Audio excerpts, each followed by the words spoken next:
Bonjour à toutes et à tous et merci de cette invitation. C'est vrai que c'est bien de prendre le temps, quelques semaines après un événement pour revenir dessus.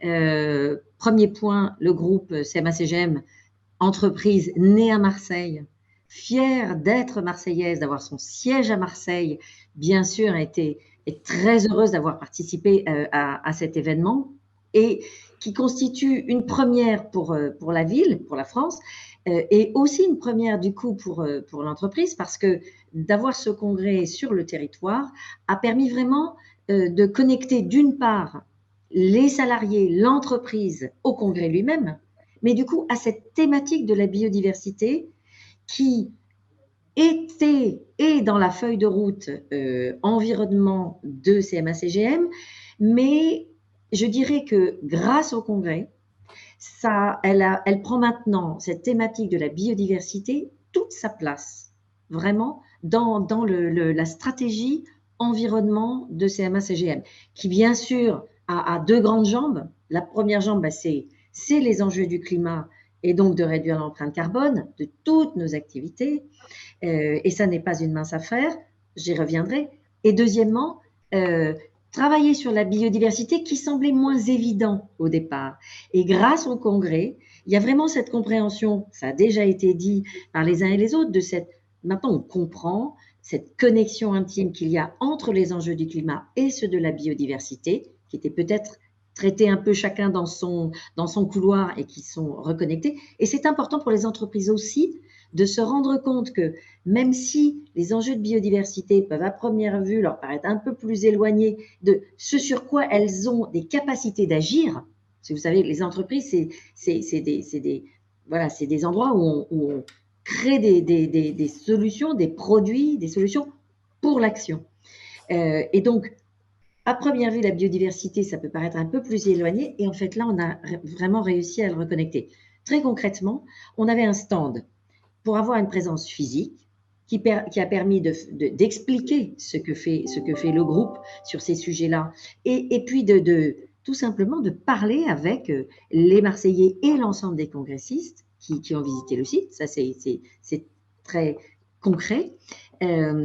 Deuxièmement, ça nous a permis aussi d'inviter des collaborateurs, mais tout à coup à participer, à visiter le congrès, à écouter un certain nombre de conférences, à découvrir le foisonnement des initiatives. Et c'était toute la richesse de ce congrès. Les retours de nos collaborateurs sont extrêmement positifs et souvent ça a été voilà, une grande découverte pour eux et aussi une fierté que le groupe s'occupe de ces sujets et de manière très concrète avec des solutions dont je vais vous parler.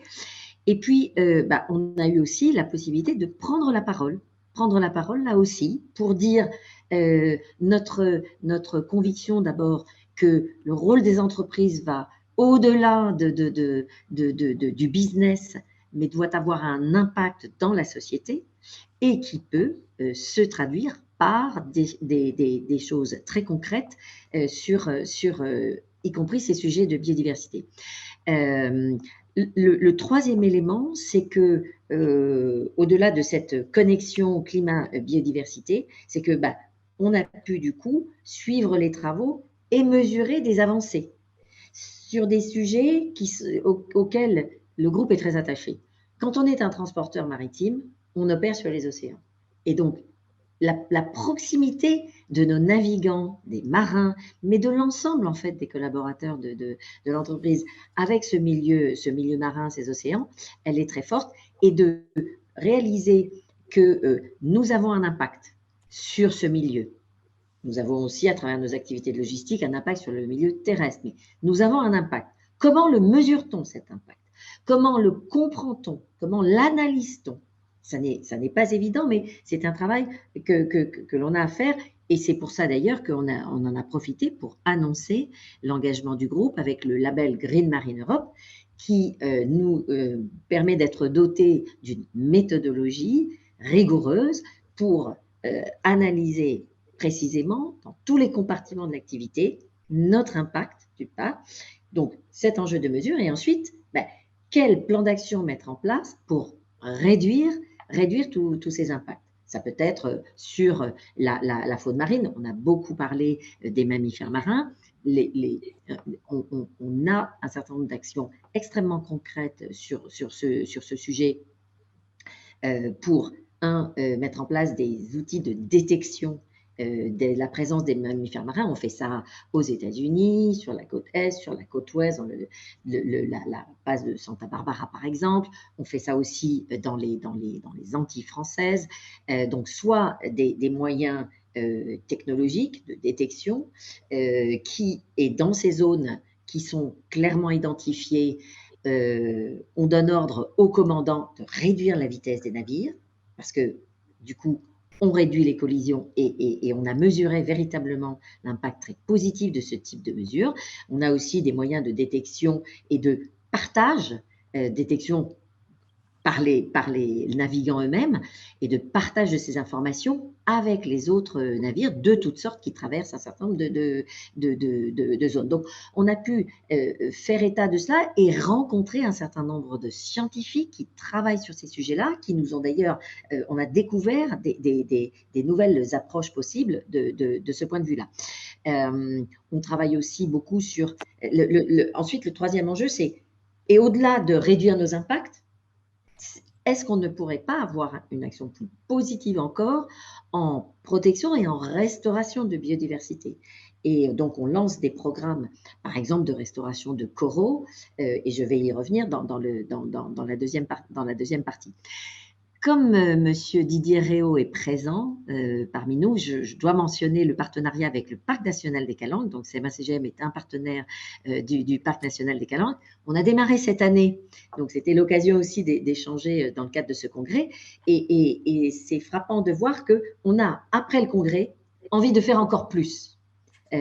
Notamment avec le parc et au-delà du parc, parce qu'il n'y a pas que Marseille et la Méditerranée, de travailler vraiment à un programme de fond sur les aires marines protégées qui, pour un certain nombre d'entre elles, sont traversées par nos navires et que donc c'est un programme que l'on va lancer, là encore, en travaillant avec des scientifiques. Donc voilà en quelques mots l'enthousiasme qu'a créé ce congrès dans les équipes. Merci. Peut-être un mot sur la compensation, parce que c'est un engagement fort qui n'est pas très connu, mais allez-y, expliquez-nous. Alors, le groupe, dès le départ, dès l'idée de s'associer au congrès, on s'est dit, qu'est-ce qu'on peut faire vraiment de concret, de massif, de déterminant.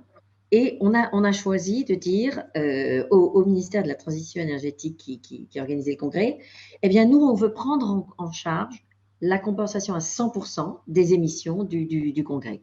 On vient d'avoir le bilan des émissions qui s'élèvent à 6414 tonnes en équivalent CO2. Ça, c'est les émissions. Alors, c'est bien en dessous de ce qui était au départ prévu. Mais nous, on reste sur notre engagement à 100% pour compenser et on est en train de finaliser la sélection des projets que l'on finance. Donc, c'est notre contribution à cet événement. Alors, on a donc repéré un projet dans l'Hérault de restauration, de reforestation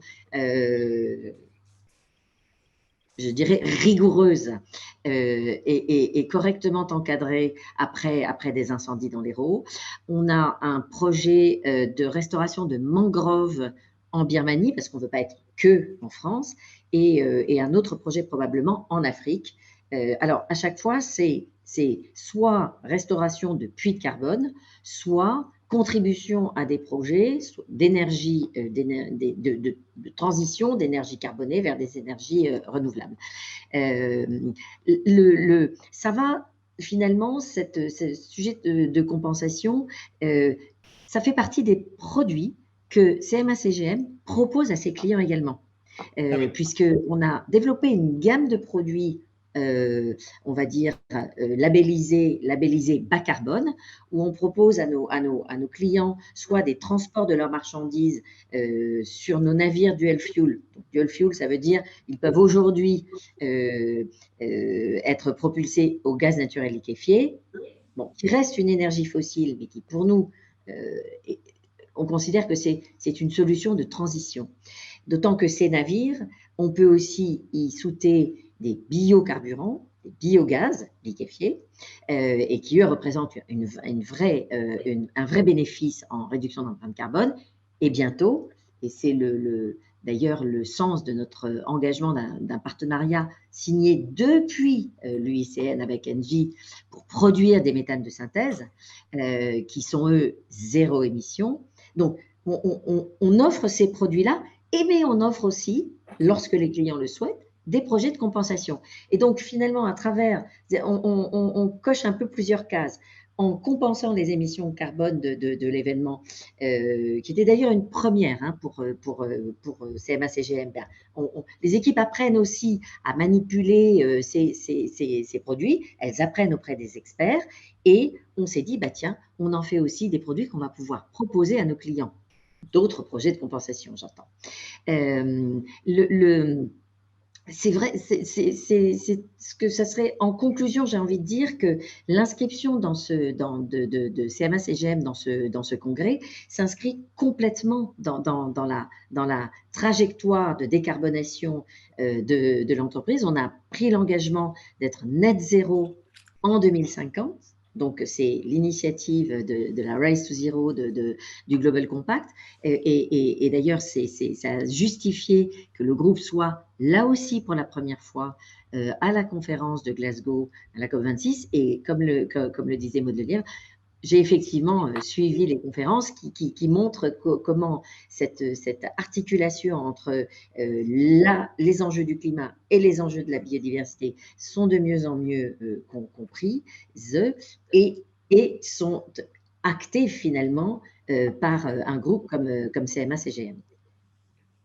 Merci, c'est très intéressant. Je suppose que ça nécessite aussi des moyens nouveaux chez vous de mobilisation d'équipes, d'ingénierie pour administrer tous ces projets.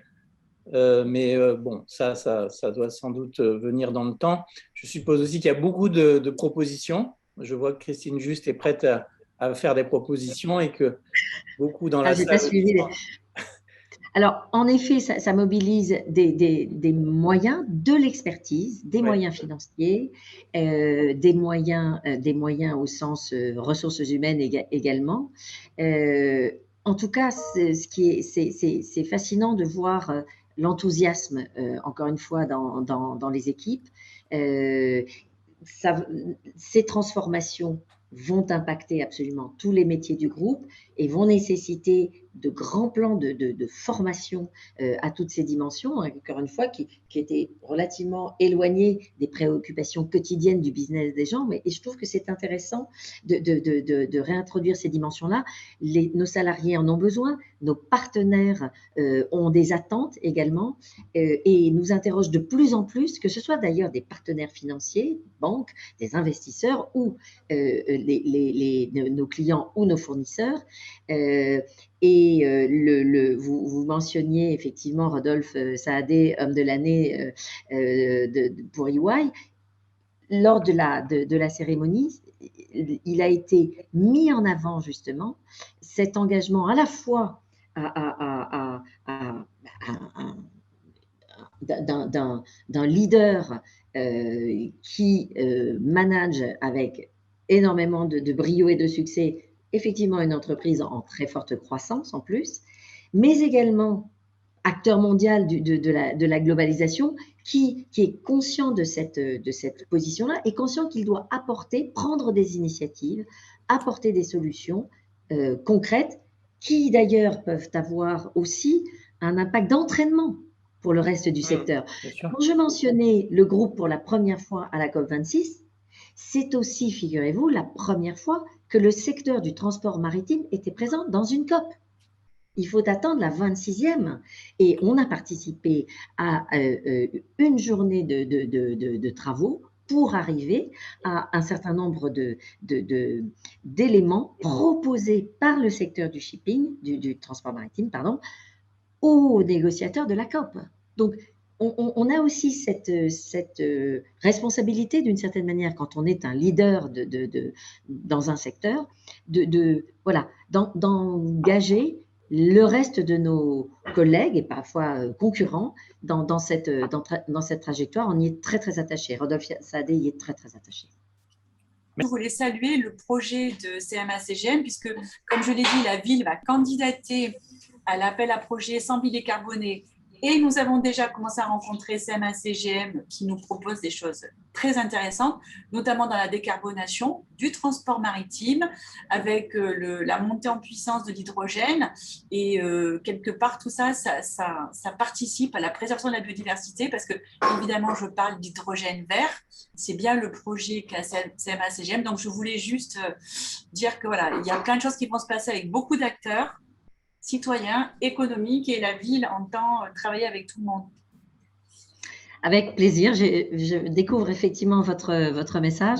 Je n'ai pas pu me rendre à la réunion parce que j'ai dû monter à Paris ce jour-là, mais je serai là à la prochaine parce qu'effectivement, on a beaucoup d'idées. J'ai parlé de l'attachement de CMA-CGM au territoire qui le mérite, ce territoire qui le mérite.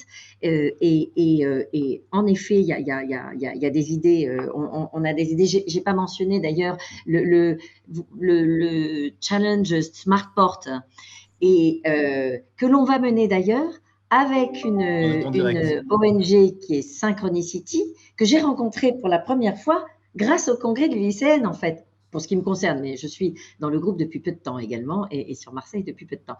Mais vous voyez, je n'ai pas mentionné ça, mais un congrès comme celui-ci, c'est bien sûr, on le dit tout le temps, c'est l'occasion de faire des rencontres qui aboutissent, vous voyez, en quelques semaines à un projet. Et là, en l'occurrence, ce projet de Smartport devrait permettre de développer une unité un peu expérimentale de production de biométhane sur le port de Marseille-Fos. Donc, ça, finalement, cette transition dont on parle, elle est pas seulement… alors, elle porte une vision, 2050 net zéro, mais sur ces 30 ans, il va falloir mettre en place des projets. Aujourd'hui, les technologies ne sont pas matures, donc il faut qu'on expérimente, qu'on teste en coopération avec des acteurs publics, privés, ONG, fournisseurs d'énergie. C'est absolument indispensable. On ne fera pas cette transition seul.